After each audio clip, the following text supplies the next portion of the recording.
ইসরায়েলের গোপন কফিনে শেষ পেরেকটি কি তবে ঠুকে দিল তুরস্ক? যে ইরানকে তারা এতদিন প্রধান শত্রু ভেবে এসেছিল, সে ধারণা এখন ভেঙে চুরমার। নেতানিয়াহু সরকারের এক গোপন রিপোর্টে বেরিয়ে এসেছে এক ভয়ঙ্কর সত্য। ইরান নয়, তুরস্কই এখন ইসরায়েলের অস্তিত্বের জন্য সবচেয়ে বড় হুমকি। তেল আবিবের আকাশে এখন ঘুরপাক খাচ্ছে পারমাণবিক যুদ্ধের চেয়েও ভয়ঙ্কর এক প্রশ্ন। এরদোয়ানের হাতে কি সত্যি চলে এসেছে ইসরায়েল ধ্বংসের সেই চূড়ান্ত অস্ত্র? যে অস্ত্রের ভয়ে ইসরায়েলের নেগেল কমিটি এখন যুদ্ধের প্রস্তুতি নেওয়ার জন্য মরিয়া হয়ে উঠেছে। কিন্তু কেন ইসরায়েলের নিজস্ব নিরাপত্তা কমিটি আজ ইরানকে ভুলে তুরস্ককে তাদের অস্তিত্বের জন্য সবচেয়ে বড় হুমকি হিসেবে চিহ্নিত করল? পর্দার আড়ালে এরদোয়ান কি তবে ইসরায়েল ধ্বংসের সে ভয়ঙ্কর অস্ত্রটি হাতে পেয়ে গেছেন, যার ভয়ে নেতানিয়াহুর ঘুম হারাম হয়ে গেছে? এই ভয়ঙ্কর প্রস্তুতি কি তবে যুদ্ধ আসন্ন হওয়ারই চূড়ান্ত সাইরেন? আর সবচেয়ে বড় ভয়ঙ্কর প্রশ্নটি হল, কবে, কোন সেই দিনক্ষণ যেদিন এরদোয়ান বাহিনী মধ্যপ্রাচ্যের মানচিত্র থেকে ইসরায়েলকে মুছে দেওয়ার জন্য চূড়ান্ত আঘাত হানবে? এই পুরো নাটকের সূত্রপাত হয় গত জানুয়ারিতে, যখন ইসরায়েলের অভ্যন্তরে একটি সরকারি রিপোর্ট ফাঁস হয়, যা তেল আবিবের ক্ষমতার করিডোরে রীতিমতো ভূমিকম্প বইয়ে দেয়। নেতানিয়াহু সরকারের গঠিত নেগেল কমিটি নামের সে কমিটি যে প্রতিবেদন প্রকাশ করেছে, তা ছিল ইসরায়েলি জেনারেল এবং রাজনীতিবিদদের জন্য এক দুঃস্বপ্নের চেয়েও কম কিছু নয়। সেই রিপোর্টে সরাসরি বলা হয়েছে, ইসরায়েলকে এখন থেকে তুরস্কের সাথে একটি সম্ভাব্য সর্বাত্মক যুদ্ধের জন্য পুরোপুরি প্রস্তুত হতে হবে। যে ইরানকে ইসরায়েল কয়েক দশক ধরে তাদের প্রধান প্রতিপক্ষ হিসেবে দেখে এসেছে, সেই ইরানকে এখন দ্বিতীয় সারিতে ফেলে তুরস্ককে অধিক গুরুত্বপূর্ণ এবং আসন্ন হুমকি হিসেবে বিবেচনা করে আসছে। তাহলে কেন তুরস্ক আজ ইসরায়েলের এক নম্বর শত্রুতে পরিণত হল? এর উত্তর লুকিয়ে আছে এরদোয়ানের নব্য অটোমান বা নিও অটোমানিজম নীতির গভীরে। নেগেল কমিটির রিপোর্টে উল্লেখ করা হয়েছে, তুরস্কের প্রেসিডেন্ট এরদোয়ানের নেতৃত্বে যে হারানো গৌরব পুনরুদ্ধারের প্রচেষ্টা চলছে, তা এই অঞ্চলেরই স্থিতিশীলতার জন্য এক বিরাট হুমকি। সিরিয়ায় তুরস্কের ক্রমবর্ধমান প্রভাব এবং সেখানকার বিভিন্ন সশস্ত্র গোষ্ঠীর সাথে তাদের সম্পর্ক ইসরায়েলের উত্তর সীমান্তে এক নতুন এবং ভয়ঙ্কর ফ্রন্টলাইন তৈরি করেছে, যা ইরানের চেয়ে বেশি বিপজ্জনক হতে পারে। এই রিপোর্টটি প্রধানমন্ত্রী বেনিয়ামিন নেতানিয়াহু, প্রতিরক্ষামন্ত্রী ইসরায়েল কার্জ এবং অর্থমন্ত্রী বেজালেল স্মোট্রিচের হাতে তুলে দেওয়ার পর নেতানিয়াহু তার এক ভাষণে কার্যত এ সত্য স্বীকার করে নেন। তিনি বলেন, ইরান দীর্ঘদিন ধরে আমাদের প্রধান হুমকি, তবে নতুন শক্তি এখন মঞ্চে প্রবেশ করেছে। আমাদের অপ্রত্যাশিত পরিস্থিতির জন্য প্রস্তুত হতে হবে। তার নতুন শক্তি যে তুরস্ক, তা বুঝতে কারো বাকি ছিল না। পর্দার আড়ালে এরদোয়ান কি তবে ইসরায়েল ধ্বংসের সেই চূড়ান্ত অস্ত্রটি পেয়ে গেছেন? এর উত্তর হল হ্যাঁ, এবং সেই অস্ত্রটি শুধু একটি নয়, একাধিক। প্রথম এবং সবচেয়ে দৃশ্যমান অস্ত্রটি হল তুরস্কের বাহিনীকে ঠেলে সাজানোর এক ভয়ঙ্কর পরিকল্পনা। আর সেই পরিকল্পনারই অংশ হিসেবে সম্প্রতি তুরস্ক এমন এক চুক্তি করেছে, যা পেন্টাগন এবং মোসাদের সকল হিসাব নিকাশ ওলট পালট করে দিয়েছে।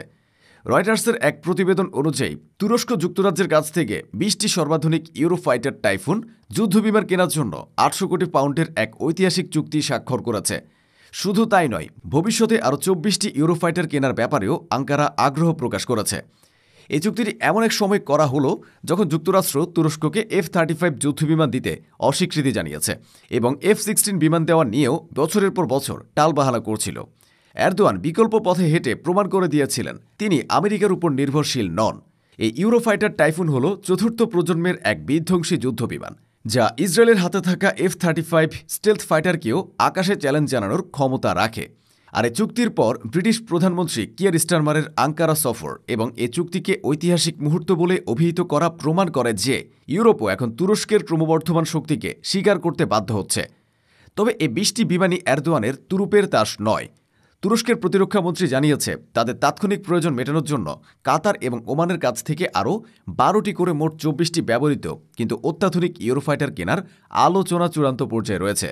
এর মানে হলো, খুব অল্প সময়ের মধ্যেই তুরস্কের বিমান বাহিনী এমন এক শক্তিতে পরিণত হবে, যা মধ্যপ্রাচ্যের আকাশে ইসরায়েলি বাহিনীর একচ্ছত্র আধিপত্যের দিন শেষ করে দেবে। এর সাথে যুক্ত রয়েছে ইরান এবং পাকিস্তানের নাম।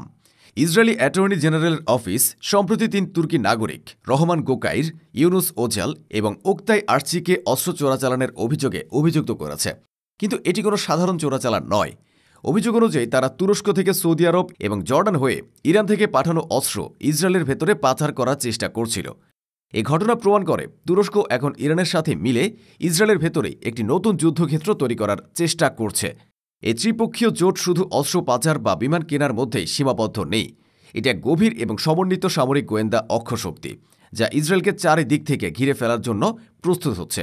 আঙ্কারা ভিত্তিক থিঙ্ক ট্যাঙ্ক অরসামের এক বিশ্লেষণে বলা হয়েছে, তুরস্ক, ইরান এবং পাকিস্তান এক নীরব চুক্তিতে পৌঁছেছে, যেখানে তারা তাদের নিজ নিজ শক্তির ক্ষেত্রগুলো একত্রিত করে একটি অপ্রতিরোধ্য জোট তৈরি করেছে।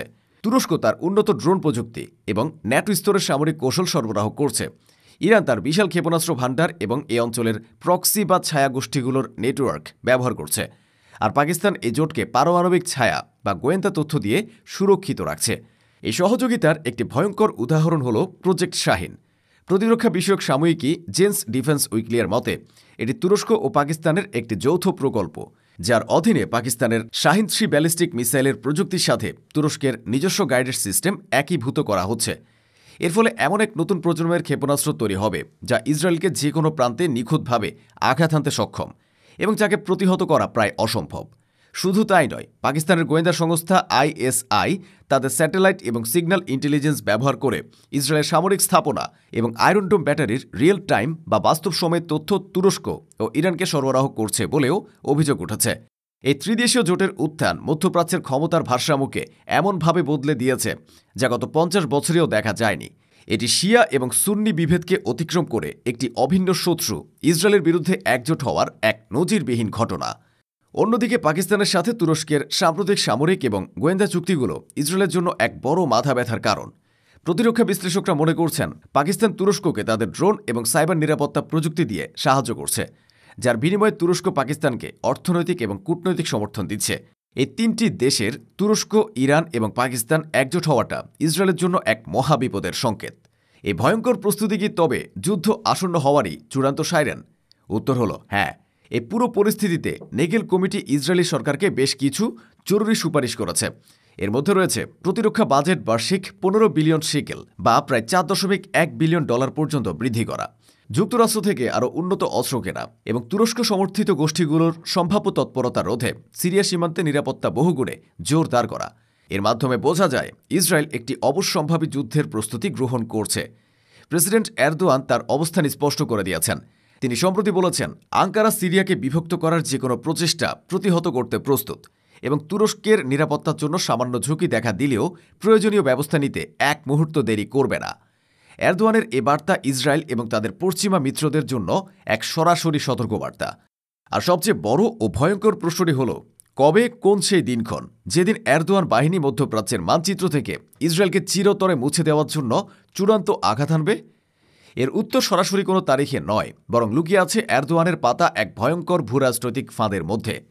তুরস্ক সরাসরি ইসরায়েলে হামলা চালাবে না, কারণ তাতে তারা আন্তর্জাতিকভাবে আগ্রাসী হিসাবে চিহ্নিত হবে। এর পরিবর্তে এরদোয়ান এমন পরিস্থিতি তৈরি করছেন যেখানে ইসরায়েল নিজেই মরিয়া হয়ে তুরস্কের মূল ভূখণ্ডে হামলা চালাতে বাধ্য হবে। আর সেই দিনই হবে ইসরায়েলের জন্য কিয়ামতের দিন। কারণ তুরস্ক ন্যাটোর একজন পূর্ণ সদস্য। ন্যাটোর আর্টিকেল 5 অনুযায়ী জোটের কোনো এক সদস্যের উপর হামলা মানে জোটের সকল সদস্যের উপর হামলা। অর্থাৎ ইসরায়েল যদি তুরস্কের মূল ভূখণ্ডে একটিও ক্ষেপণাস্ত্র নিক্ষেপ করে, তবে আমেরিকা, যুক্তরাজ্য, ফ্রান্স, জার্মানি সহ ন্যাটো 30টি দেশ চুক্তি অনুযায়ী তুরস্ককে রক্ষা করতে এবং ইসরায়েলের বিরুদ্ধে সর্বাত্মক যুদ্ধ ঘোষণা করতে আইনত বাধ্য থাকবে। যে আমেরিকা ইসরায়েলের সবচেয়ে বড় রক্ষা কবচ, সে আমেরিকায় তখন ইসরায়েলের বিরুদ্ধে যুদ্ধ করবে। এটি হবে এরদোয়ানের পাতার সবচেয়ে বড় এবং ভয়ঙ্কর ফাঁদ। তিনি নিজে যুদ্ধ শুরু না করে ইসরায়েলকে দিয়েই তাদের পতন ডেকে আনবেন। আর সেই দিনে নির্ধারিত হবে মধ্যপ্রাচ্যের নতুন ইতিহাস। তেল আবিবের আকাশে এখন ঘুরপাক খাচ্ছে এক ভয়ঙ্কর প্রশ্ন, নেতানিয়াহু কি এরদোয়ানের পাতা এ ফাঁদে পা দেবেন? তিনি কি পারবেন তার আগ্রাসনকে সংযত রাখতে, নাকি তার একটি ভুল চালই ন্যাটোর ভয়ঙ্কর দানবকে জাগিয়ে তুলবে এবং ইসরায়েলের ধ্বংস নিশ্চিত করবে? বিশ্ব এখন তাকিয়ে আছে এক অনিবার্য সংঘাতের দিকে, যা দিনক্ষণ হয়তো ইসরায়েলের নিজের হাতেই লেখা হবে। যে কোনো মুহূর্তে ঘটে যেতে পারে সেই ভুল যা মধ্যপ্রাচ্যের মানচিত্রকে চিরতরে বদলে দেবে।